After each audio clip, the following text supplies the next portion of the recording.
Hey guys, welcome to 4G Science YouTube channel. PSI paper 1ಗೆ ಸಂಬಂಧಿಸಿದ ಹಾಗೆ ವೇದಾಂತ್ ಪಾಠಶಾಲೆ ಭಾಷಾಂತರ ಮತ್ತು ಸಾರಾಂಶ ಬರವಣಿಗೆಯ ಪುಸ್ತಕವನ್ನ ಬಿಡುಗಡೆ ಮಾಡಿದೆ. ನೀವೇನಾದ್ರೂ ಇದನ್ನ ಖರೀದಿ ಮಾಡಬೇಕು ಅಂತಿದ್ದಲ್ಲಿ ಇಲ್ಲಿ ಕಾಣ್ತಾ ಇರುವಂತಹ ಮೊಬೈಲ್ ನಂಬರಿಗೆ ನಿಮ್ಮ ಅಡ್ರೆಸ್ ಅನ್ನ ವಾಟ್ಸ್ಆಪ್ ಅಥವಾ ಟೆಲಿಗ್ರಾಮ್ ಮುಖಾಂತರ ಕಳಿಸ್ಕೊಡಿ. ಪುಸ್ತಕವನ್ನ ನಿಮ್ಮ ಅಡ್ರೆಸ್ಸಿಗೆ ಪೋಸ್ಟ್ ಮಾಡಲಾಗುತ್ತೆ.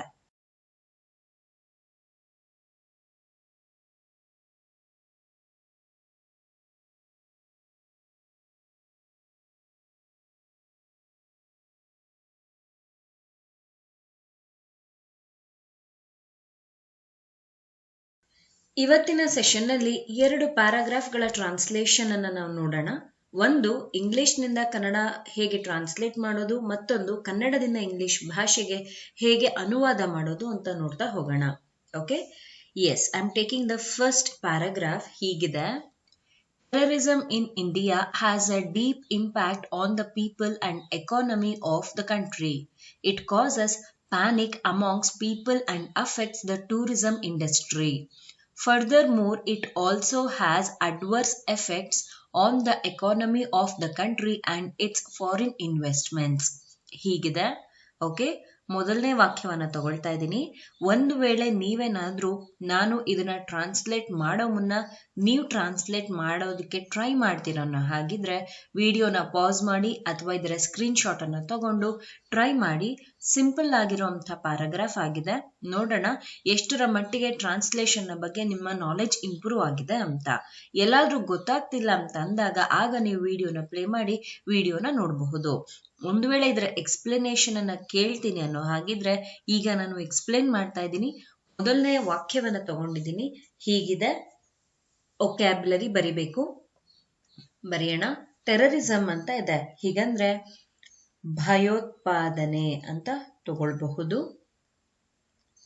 ಎಲ್ಲಂತೆ ಇನ್ ಇಂಡಿಯಾ. ಇಂಡಿಯಾ ಅನ್ನೋದನ್ನ ಭಾರತ ಅಂತ ತಗೊಳ್ಳೋಣ.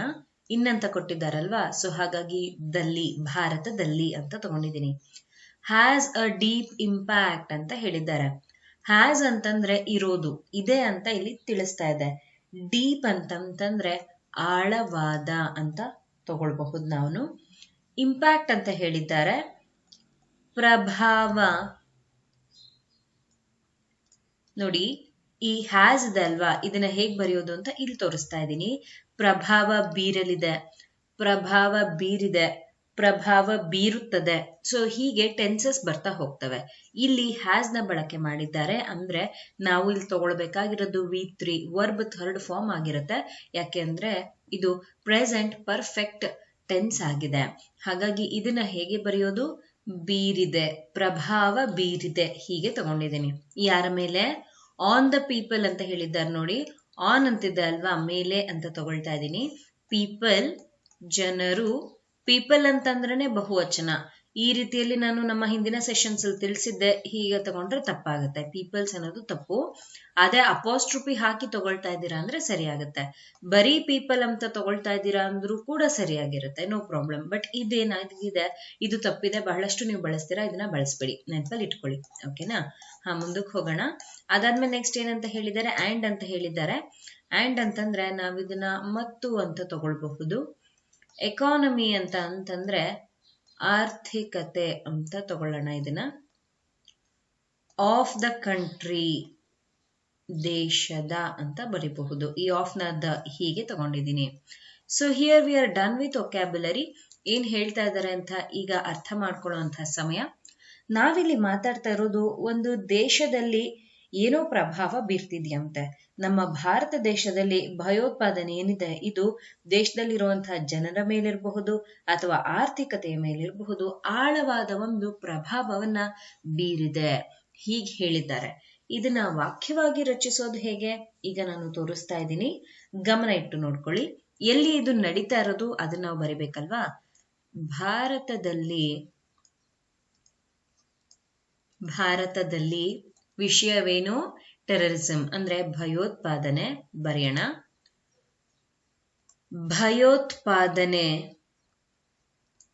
ಭಯೋತ್ಪಾದನೆಯು ಅಂತ ತಗೊಂಡ್ರೆ ಬೆಟರ್ ಇರುತ್ತೆ. ಭಯೋತ್ಪಾದನೆಯು ದೇಶದ ಎರಡು ವಿಷಯಗಳು. ಒಂದು ದೇಶದ ಜನರ ಮತ್ತು ಇನ್ನೊಂದೇನಂತೆ ಆರ್ಥಿಕತೆಯ ಮೇಲೆ, ಜನರ ಮತ್ತು ಆರ್ಥಿಕತೆಯ ಮೇಲೆ ಏನಾಗಿದೆ, ಬರೀ ಪರಿಣಾಮ ಬೀರಿದೆ ಅಂತ ಬರೆದ್ರೆ ತಪ್ಪಾಗುತ್ತೆ. ಯಾಕೆ, ಡೀಪ್ ಇಂಪ್ಯಾಕ್ಟ್ ಅದು. ಸೊ ಹಾಗಾಗಿ ಆಳವಾದ ಪ್ರಭಾವವನ್ನು ಅಥವಾ ಆಳವಾದ ಪರಿಣಾಮವನ್ನು ಬೀರಿದೆ. ಹೇಗಾದ್ರೂ ತಗೊಳ್ಳಿ, ಇವೆರಡರಲ್ಲಿ ಯಾವುದನ್ನಾದ್ರೂ ಬರಿಬಹುದು. See, as you can see here, ನಾನು ಲಿಟಲ್ ಬಿಟ್ ಫ್ಲೋ ಚಾರ್ಟ್ ತರ ಬರೆಯುವಂತ ಪ್ರಯತ್ನ ಮಾಡಿ ನಿಮ್ಗೆ ತೋರಿಸ್ಕೊಟ್ಟಿದ್ದೀನಿ. ಇದೆ ಅಲ್ವಾ, ಈ ಭಯೋತ್ಪಾದನೆ ಎಲ್ಲಿ ನಡೀತಾ ಇದೆ, ಭಾರತದಲ್ಲಿ. ಸೊ ಇದು ವಿಷಯವಾಯ್ತು. ಇದರಿಂದ ಏನಾಗ್ತಿದೆ, ಇಷ್ಟು ನಮ್ಮ ಆಬ್ಜೆಕ್ಟ್ ಆಯ್ತು. ಅದು ಹೇಗಿದೆ ಅಥವಾ ಅದರ ಕ್ರಿಯೆ ಏನು, ಅದು ನಮ್ಮ ವರ್ಬ್ ಅಥವಾ ಕ್ರಿಯಾಪದ. Subject plus object plus verb, ಈ ಒಂದು ಫಾರ್ಮೆಟ್ ನಲ್ಲಿ ಅಥವಾ ಈ ಒಂದು ಫಾರ್ಮುಲಾ ಅಥವಾ ಸೂತ್ರದ ಬೇಸಿಸ್ ನ ಮೇಲೆ ವಾಕ್ಯದ ರಚನೆ ಮಾಡಲಾಗಿದೆ. ಅರ್ಥ ಆಯ್ತಾ? Is this clear? ಮುಂದಕ್ಕೆ ಹೋಗೋಣ. ಎರಡನೇ ವಾಕ್ಯ ಹೀಗಿದೆ, it causes panic amongst people and affects the tourism industry ಅಂತ ಹೇಳಿದ್ದಾರೆ. ಓಕೆ, ಇಟ್ ಅಂತಂದ್ರೆ ಹಿಂದಿನ ವಾಕ್ಯದಲ್ಲಿ ನಾವು ನೋಡಿದ್ವಿ, ಟೆರರಿಸಂ ಬಗ್ಗೆ ಮಾತಾಡ್ತಾ ಇದೀವಿ. ಅದೇ ಇಟ್ ಅಂತ ಅಂದ್ರೆ. ಕಾಸಸ್ ಅಂತಂದ್ರೆ ಉಂಟು ಮಾಡು ಅಂತ ತಗೊಳ್ಬಹುದು. ಓಕೆ, ಏನನ್ನ, ಪ್ಯಾನಿಕ್. ಪ್ಯಾನಿಕ್ ಅಂತಂದ್ರೆ ಭೀತಿ. ಅಮಾಂಗ್ಸ್ಟ್ ಹೀಗಂದ್ರೆ ನಡುವೆ ಅಂತ ತಗೊಳ್ಬಹುದು, ಅಥವಾ ನೀವು ಇದನ್ನ ಮಧ್ಯ ಈ ರೀತಿಯೆಲ್ಲ ಆದ್ರೂ ತಗೊಳ್ಳಿ, ನೋ ಪ್ರಾಬ್ಲಮ್. ಪೀಪಲ್ ಜನರು, ಆ್ಯಂಡ್ ಅಂತ ಕೊಟ್ಟಿದ್ದಾರಲ್ವಾ, ಮತ್ತು ಅಂತ ತಗೊಳ್ಬಹುದು. ಅಫೆಕ್ಟ್ಸ್ ಅಂತ ಹೇಳಿದ್ದಾರೆ. ಅಫೆಕ್ಟ್ ಅಂತಂದ್ರೆ ಪರಿಣಾಮ ಬೀರು, ಪ್ರಭಾವ ಬೀರು, ಈ ರೀತಿಯಲ್ಲಿ ತಗೊಳ್ಳೋಣ. ಏನನ್ನ ಅಥವಾ ಯಾವುದರ ಮೇಲೆ, ದ ಟೂರಿಸಂ ಇಂಡಸ್ಟ್ರಿ. ಟೂರಿಸಂ ಅಂತಂದ್ರೆ ಪ್ರವಾಸೋದ್ಯಮ ಅಂತ ಹೇಳ್ತೀವಿ. ಓಕೆ, ಇಂಡಸ್ಟ್ರಿ ಇಲ್ಲೇ ಬರೆದು ಬಿಟ್ಟಿದ್ದೀನಿ ನಾನು, ಪ್ರವಾಸೋದ್ಯಮ ಜೊತೆಲಿ ಸೇರಿಸಿ. ಓಕೆನಾ? So here we are done with vocabulary. ಏನ್ ಹೇಳ್ತಾ ಇದ್ದಾರೆ ಅಂತ ಅರ್ಥ ಮಾಡ್ಕೊಳ್ಳೋಣ. ಹಿಂದಿನ ವಾಕ್ಯದಲ್ಲಿ ನಾವು ಏನ್ ನೋಡಿದ್ವಿ, ಭಾರತದಲ್ಲಿ ಭಯೋತ್ಪಾದನೆಯಿಂದ ಜನರು ಮತ್ತೆ ಆರ್ಥಿಕತೆ ಮೇಲೆ ಒಂದು ಆಳವಾದ ಪರಿಣಾಮ ಬೀರಿದೆ. ಸೊ ಟೂರಿಸಂ ಇಂಡಸ್ಟ್ರಿಯಲ್ಲಿ ಯಾರು ಇನ್ಕ್ಲೂಡ್ ಆಗಿರ್ತಾರೆ, ದೇಶದ ಜನರು. ಟೂರಿಸಂ ಇಂಡಸ್ಟ್ರಿಯಲ್ಲಿ ಇನ್ನೊಂದು ಇನ್ಕ್ಲೂಡ್ ಆಗಿದೆ, ಏನು ಅಂತಂದ್ರೆ ನಮ್ಮ ಆರ್ಥಿಕತೆ ಅಥವಾ ಎಕಾನಮಿಗೆ ಹೋಗುವಂತಹ ಒಂದ್ ಸ್ವಲ್ಪ ಪರ್ಸೆಂಟೇಜ್ ಆಗಿರುವಂತಹ ಮೊತ್ತ ಅಂತ ಹೇಳ್ಬಹುದು. ಆ ಭಯೋತ್ಪಾದನೆಯಿಂದ ಎರಡಕ್ಕೂ ಕೂಡ ಹೊಡೆತ ಬೀಳ್ತಿದೆ. ಒಂದು, ಜನರಲ್ಲಿ ಭೀತಿ ಉಂಟು ಮಾಡ್ತಿದೆ, ಹಾಗಾಗಿ ಜನರು ಎಲ್ಲೂ ಹೋಗೋದಿಲ್ಲ. ಮತ್ತೊಂದು, ಪ್ರವಾಸೋದ್ಯಮದಲ್ಲಿ ಯಾವುದೇ ರೀತಿಯಾದಂತಹ ಏಳಿಗೆ ಅನ್ನೋದು ಕಾಣ್ತಿಲ್ಲ.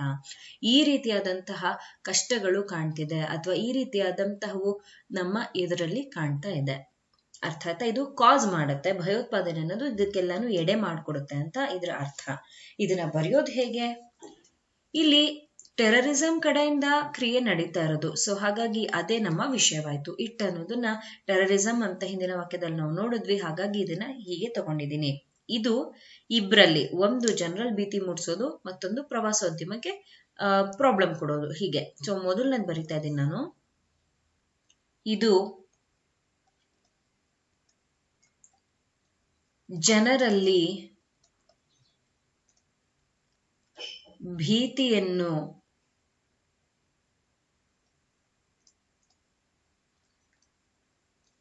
ಉಂಟು ಮಾಡುತ್ತದೆ.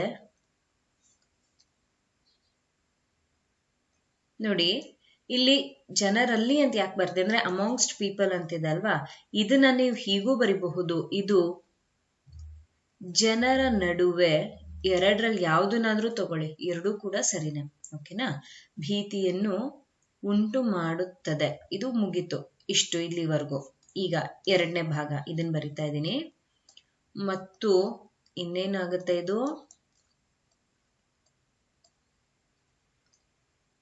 ಪ್ರವಾಸೋದ್ಯಮದ ಮೇಲೆ ಏನಾಗುತ್ತೆ, ಪರಿಣಾಮವನ್ನು ಬೀರುತ್ತದೆ. ಗಮನಿಸ್ಬೇಕು, ಇಲ್ಲಿ ವರ್ಬ್ನ ಬಳಕೆ ಹೇಗಾಗಿದೆ, ಅಫೆಕ್ಟ್ಸ್ ಅಂತ ಇದೆ. ಅಂದ್ರೆ V1 ಗೆ ಎಸ್ ಆಡ್ ಆಗಿದೆ, ಪ್ರೆಸೆಂಟ್ ಟೆನ್ಸ್ ನಲ್ಲಿ ಇದೆ, ಹಾಗಾಗಿ ಬೀರುತ್ತದೆ ಅಂತ ಬರ್ದಿದ್ದೀನಿ. ಹಿಂದಿನ ವಾಕ್ಯದಲ್ಲಿ ಗಮನಿಸ್ಬೇಕು, ಹ್ಯಾಸ್ ಇಂಪ್ಯಾಕ್ಟ್ ಅಂತ ಇತ್ತು. ಅಂದ್ರೆ ಇಲ್ಲಿ ಪ್ರೆಸೆಂಟ್ ಪರ್ಫೆಕ್ಟ್ ಟೆನ್ಸ್, ಆಗ್ಲೇ ಹೇಳದ್ನಲ್ಲ, ಅದನ್ನ ಹೆಂಗ್ ತಗೊಂಡಿದೀವಿ, ಬೀರಿದೆ, ಕ್ರಿಯೆ ಇಲ್ಲಿ ಆಗೋಗಿದೆ, ಇಲ್ಲಿ ಕ್ರಿಯೆ ನಡೆಯುವಂಥದ್ರಲ್ಲಿದೆ. ಪ್ರೆಸೆಂಟ್ ಟೆನ್ಸ್ ಅಂದ್ರೆ ಒಂದು ಸಾರ್ವತ್ರಿಕ ಸತ್ಯ, which is very much true. ಎರಡಕ್ಕೂ ನೋಡ್ಕೊಳ್ಳಿ, ಬೀರಿದೆ ಬೀರುತ್ತದೆ ಹೇಗ್ ತಗೊಂಡಿದ್ದೀನಿ. ನಿಮ್ಮ ಪರೀಕ್ಷೆಯಲ್ಲಿ ಇದನ್ನೇ ಚೆಕ್ ಮಾಡೋದು. ಅದಕ್ಕೆ ಹೇಳೋದು ಸಬ್ಜೆಕ್ಟ್ ವರ್ಬ್ ಆಬ್ಜೆಕ್ಟ್ ಇವುಗಳನ್ನ ಐಡೆಂಟಿಫೈ ಮಾಡೋದು ಕಲ್ತ್ಕೊಳ್ಳಿ. ಆಗ ನಿಮ್ಮ ವಾಕ್ಯ ಎಲ್ಲೂ ಕೂಡ ತಪ್ಪಾಗೋದಿಲ್ಲ. ಹೀಗೆ ತುಂಬಾ ಸಿಂಪಲ್ ಆಗಿ ಬರಿಬಹುದು. ಇಲ್ಲೂ ಕೂಡ ಸಬ್ಜೆಕ್ಟ್ ಆಬ್ಜೆಕ್ಟ್ ವರ್ಬ್ ಅನ್ನ ನಾನು ತೋರಿಸ್ತೀನಿ ನೋಡಿ. ಇದು ಟೆರರಿಸಂ ಅಂತ ಏನ್ ಹೇಳದ್ನಲ್ಲ, ಇದು ಅನ್ನೋದು ಅದೇ ನಮ್ಮ ವಿಷಯ. ಯಾರ ನಡುವೆ ಏನ್ ವಿಷಯ ಅನ್ನೋದು ಇಲ್ಲಿದೆ.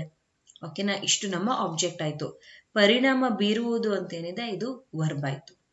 ಹೀಗೆ ತಗೋಬೇಕು. ಆಗ ವಾಕ್ಯ ರಚನೆಯಲ್ಲಿ ಎಲ್ಲೂ ಕೂಡ ಮಿಸ್ಟೇಕ್ ಆಗೋದಿಲ್ಲ. Is this clear? ಮುಂದಕ್ಕೆ ಹೋಗೋಣ. ಮೂರನೇ ವಾಕ್ಯ ಹೀಗಿದೆ. Furthermore, it also has adverse effects on the economy of the country and its foreign investments. Furthermore ಅಂತ ಹೇಳಿದ್ದಾರೆ. ಅದ್ರ ಜೊತೆಯಲ್ಲಿ ಅಂತ ಅರ್ಥ, ಇದಲ್ಲದೆ ಅಂತ ತಗೊಳ್ತಾ ಇದ್ದೀನಿ.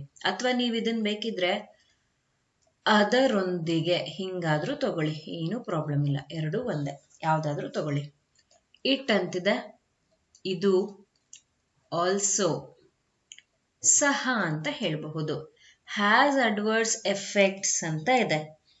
ಇವಾಗ ನೋಡಿ, ಇಲ್ಲಿ ಕೊಟ್ಟಿರುವಂತಹ ಹ್ಯಾಸ್ ಬೇರೆ, ಅಂದ್ರೆ ಅಡ್ವರ್ಸ್ ಎಫೆಕ್ಟ್ ಅಂತ ಹೇಳಿದಾರಲ್ವಾ, ಪ್ರತಿಕೂಲ ಪರಿಣಾಮಗಳು ಇರುತ್ತೆ ಅಂತ ಇದ್ರ ಅರ್ಥ. ಬಿಕಾಸ್ ಇಲ್ಲಿ ಎಫೆಕ್ಟ್ಸ್ ನ ಬಳಕೆ ಮಾಡಲಾಗಿದೆ, which is nothing but this is plural, ಬಹುವಚನ. ಇಷ್ಟನ್ನು ಸೇರಿಸಿ ಹೇಗ್ ಬರೀಬಹುದು ನಾನು ತೋರಿಸ್ತಾ ಇದ್ದೀನಿ, ಗಮನ ಇಟ್ಟು ನೋಡ್ಕೋಬೇಕು. ಅಡ್ವರ್ಸ್ ಪ್ರತಿಕೂಲ, ಎಫೆಕ್ಟ್ಸ್ ಪರಿಣಾಮಗಳನ್ನು, ಹ್ಯಾಸ್ ಅನ್ನೋದನ್ನ ಹೊಂದಿದೆ, ಹೀಗೆ ತಗೊಳ್ತಾ ಇದ್ದೀನಿ. ಓಕೆನಾ? ಯಾವುದ್ರ ಮೇಲೆ? ಆನ್ ದ ಎಕಾನಮಿ, ಆನ್ ಮೇಲೆ ಎಕಾನಮಿ ಅಂತಿದೆ ಅಲ್ವಾ, ಆರ್ಥಿಕತೆ, ಯಾವುದರ? ದೇಶದ.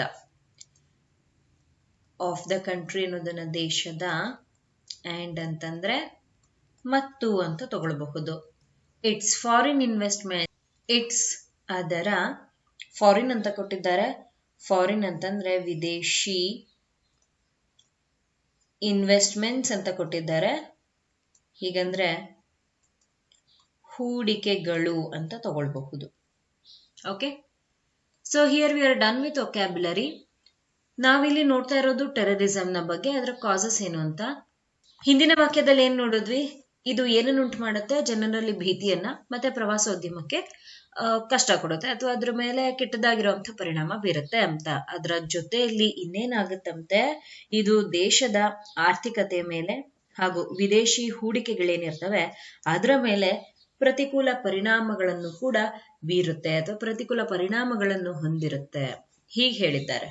ಬರೆಯೋದು ಹೇಗೆ? ಈ ವಾಕ್ಯವನ್ನ ಪ್ರಾರಂಭ ಮಾಡೋ ಮುನ್ನ ಇದನ್ನ ಬರ್ದೇ ನೀವು ವಾಕ್ಯವನ್ನ ಪ್ರಾರಂಭ ಮಾಡಬೇಕು. ಯಾಕೆ ಅಂತಂದ್ರೆ ಅದರ ಜೊತೆಯಲ್ಲಿ, ಅಂದ್ರೆ ಹಿಂದಿನ ವಾಕ್ಯದ ಲಿಂಕ್ ಇಟ್ಕೊಂಡು ಮುಂದಕ್ಕೆ ಹೋಗ್ಬೇಕಲ್ವಾ. ಈ ವಾಕ್ಯಕ್ಕೂ ಮೂರನೇ ವಾಕ್ಯಕ್ಕೂ, ಅಂದ್ರೆ ಎರಡನೇ ವಾಕ್ಯಕ್ಕೂ ಮೂರನೇ ವಾಕ್ಯಕ್ಕೂ ಈ ಫರ್ದರ್ ಮೋರ್ ಅನ್ನೋದೇ ಲಿಂಕ್ ಆಗಿರುತ್ತೆ. ಹಾಗಾಗಿ ಇದನ್ನ ಬರೆದು ಮುಂದಕ್ಕೆ ಹೋಗ್ಬೇಕು. ಎರಡರಲ್ಲಿ ಯಾವ್ದಾದ್ರು ತಗೊಳ್ಳಿ ಅಂತ ಆಗ್ಲೇ ಹೇಳಿದೀನಿ. ಸೊ ಹಂಗಾಗಿ ನಾನಿಲ್ಲಿ ಎರಡನ್ನೂ ಬರಿತಾ ಇದ್ದೀನಿ. ನಿಮ್ಮಿಷ್ಟ, ಯಾವ್ದನ್ನಾದ್ರೂ ತಗೊಳ್ಳಿ, ಎರಡೂ ಕೂಡ ಸರಿಯಾಗಿ ಇದೆ. ಪಂಕ್ಚುಯೇಷನ್ ಇದೆ, ಮಿಸ್ ಮಾಡದೆ ತಗೊಳ್ಳಿ. ಓಕೆನಾ? ಇದಲ್ಲದೆ ಅಥವಾ ಅದರೊಂದಿಗೆ, ಇದು ಇದೆ ನಮ್ಮ ವಿಷಯ. ಓಕೆನಾ? ಇದು ಎಲ್ಲಿ ಪರಿಣಾಮ ಬೀರ್ತಾ ಇರೋದು? ದೇಶದ ಎರಡು ವಿಷಯ. ಅದರಲ್ಲಿ ಮೊದಲನೇದು ಆರ್ಥಿಕತೆಯ, ಕೆಳಗಡೆ ತಗೊಳ್ಳೋಣ, ಸ್ವಲ್ಪ ಸ್ಪೇಸ್ ಕಡಿಮೆ ಇದೆ, ರೈಟ್ ಹಿಯರ್. ಇದು ದೇಶದ ಆರ್ಥಿಕತೆಯ ಮತ್ತು ಅದರ ಏನಂತೆ ವಿದೇಶಿ ಹೂಡಿಕೆಗಳು. ಸೊ ಇದ್ರ ಮೇಲೆ ವಿದೇಶಿ ಹೂಡಿಕೆಗಳ ಮೇಲೆ ಯಾವ ರೀತಿಯಾದಂತಹ ಪರಿಣಾಮ ಹೊಂದಿದೆಯಂತೆ? ಪ್ರತಿಕೂಲ ಪರಿಣಾಮಗಳನ್ನು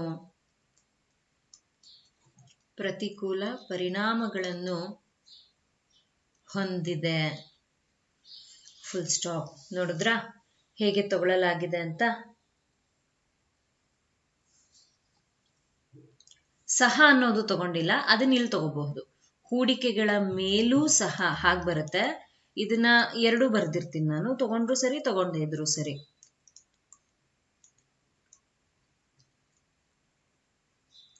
ಹೀಗೆ ಓಕೆನಾ?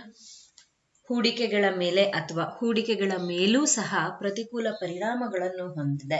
ನೋ ಪ್ರಾಬ್ಲಮ್, ಹೇಗಾದ್ರೂ ತಗೊಳ್ಳಿ. ಅರ್ಥ ಆಯ್ತಾ? ಸೊ ನಮ್ಮ ಮೊದಲನೇ ಪ್ಯಾರಾಗ್ರಾಫ್ನ 3 ವಾಕ್ಯಗಳ ಅನುವಾದ ಹೀಗಿದೆ. ಐ ಹೋಪ್ ನಿಮಗೆ ಈ ಪ್ಯಾರಾಗ್ರಾಫ್ ಏನು ಹೇಳ್ಕೊಟ್ಟಿದ್ದೀನಿ ಅರ್ಥ ಆಗಿದೆ ಅಂತ ಅನ್ಕೊಂಡಿದ್ದೀನಿ. ಮುಂದಕ್ಕೆ ಹೋಗೋಣ.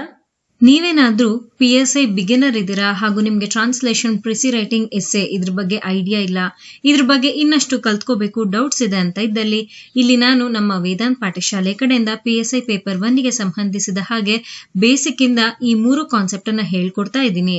ದ ಹಿಂದೂ ಎಡಿಟೋರಿಯಲ್ ಹಾಗೂ ಪ್ರಜಾವಾಣಿ ಸಂಪಾದಕೀಯದಲ್ಲಿ ಬರುವಂತಹ ವಿಷಯಗಳನ್ನ ತಗೊಂಡು ಇಲ್ಲಿ ನಾನು ನಿಮ್ಮ ಜೊತೆ ಚರ್ಚೆಯನ್ನ ಮಾಡ್ತೀನಿ.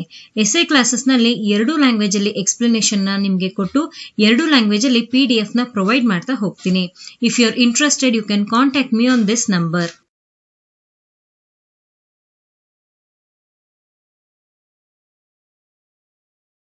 ಎರಡನೇ ಪ್ಯಾರಾಗ್ರಾಫ್ ಹೀಗಿದೆ, ಓದೋಣ ಏನಿದೆ ಅಂತ.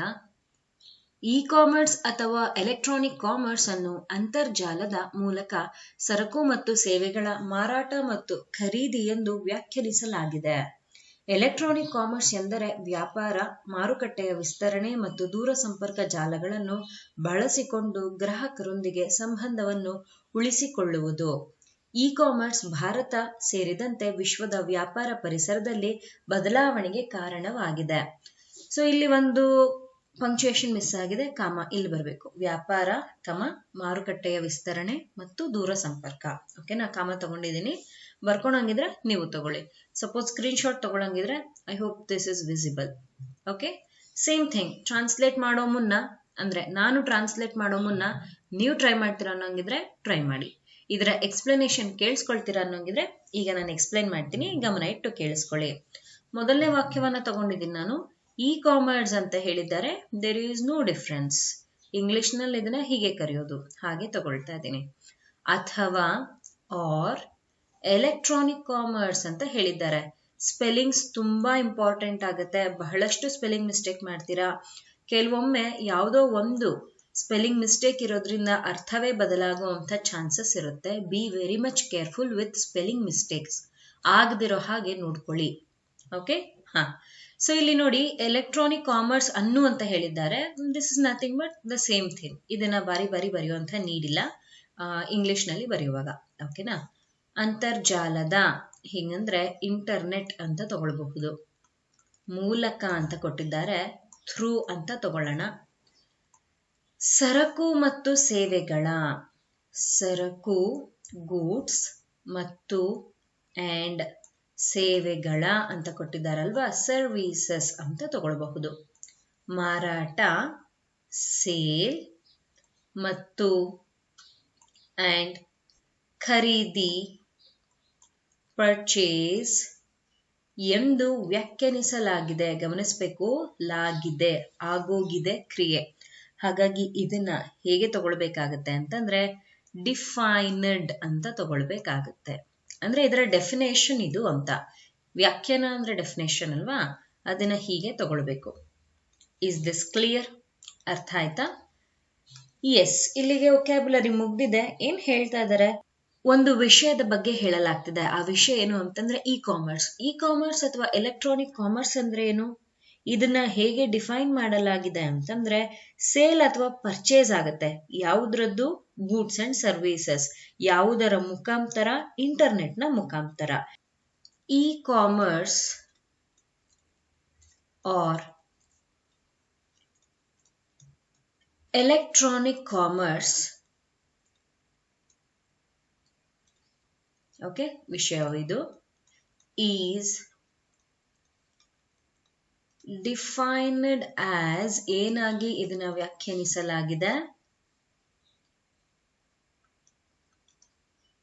ಅ ಸೇಲ್ ಆರ್, ಮಾರಾಟ ಅಥವಾ, ಸಾರಿ ಆರ್ ಅಲ್ಲ ಆ್ಯಂಡ್ ಇದೆ ಅಲ್ವಾ, ಮಾರಾಟ ಮತ್ತು, ಸೇಲ್ ಆ್ಯಂಡ್ ಪರ್ಚೇಸ್, ಯಾವುದರ ಸೇಲ್ ಮತ್ತೆ ಪರ್ಚೇಸ್ ಆಗ್ತಿದೆ ಗಮನಿಸ್ಬೇಕು, ಇಲ್ಲಿ ತಗೊಳ್ಳುವಂಥ preposition, sale and purchase of goods and services, ಯಾವುದರ ಮುಖಾಂತರ, ಥ್ರೂ ಇಂಟರ್ನೆಟ್. ನೋಡಿ, ಹೀಗೆ ತಗೊಳ್ಳಲಾಗಿದೆ. ಎಷ್ಟು ಸಿಂಪಲ್ ಆಗಿ ನಾವು ಯಾವುದೇ ಪದಗಳನ್ನು ಬಿಡದೆ ಇಲ್ಲಿ ತಗೊಂಡಿದ್ದೀವಿ ಅಂತ ಇನ್ನೊಮ್ಮೆ ಹೇಳ್ತೀನಿ, ಗಮನ ಇಟ್ಟು ನೋಡ್ಕೊಳ್ಳಿ. ಇದು ವಿಷಯ, ಇ ಕಾಮರ್ಸ್ ಅನ್ನೋದು. ಇದು ಹೇಗೆ ವ್ಯಾಖ್ಯಾನಿಸಲಾಗಿದೆ, ಇದನ್ನ ಹೇಗೆ ಯಾರೋ ಒಬ್ರು ಇದು ಏನು ಅಂತ ಎಕ್ಸ್ಪ್ಲೇನ್ ಮಾಡ್ತಾ ಇದ್ದಾರೆ. ಒಂದು ಮಾರಾಟ ಅಂತೆ, ಮತ್ತೊಂದು ಖರೀದಿ ಅಂತೆ, ಎರಡೂ ಕೂಡ ನಡೆಯುತ್ತೆ. ಯಾವುದ್ರದ್ದು, ಗೂಡ್ಸ್ ಮತ್ತೆ ಸರ್ವಿಸಸ್ದು. ಯಾವುದರ ಮುಖಾಂತರ, ಅಂತರ್ಜಾಲದ ಮುಖಾಂತರ. ಇದೇ ನಮ್ಮ ಸಬ್ಜೆಕ್ಟ್ ಆಯ್ತು, ಇದು ನಮ್ಮ ವರ್ಬ್ ಆಯ್ತು, ಇದು ನಮ್ಮ ಆಬ್ಜೆಕ್ಟ್ ಆಯ್ತು. Subject plus verb plus object, ಈ ಒಂದು ಫಾರ್ಮುಲಾ ಅಥವಾ ಸೂತ್ರವನ್ನ ಬಳಸಿ ಇಲ್ಲಿ ವಾಕ್ಯ ರಚನೆಯನ್ನ ಮಾಡಲಾಗಿದೆ.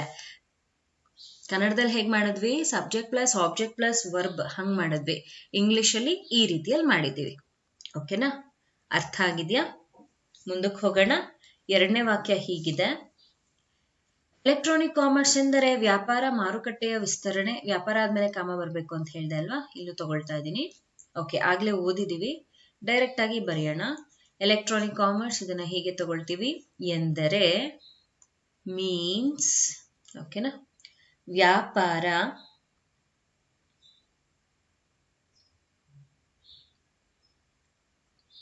ಬಿಸ್ನೆಸ್ ಅಂತ ತಗೊಳ್ಬಹುದು.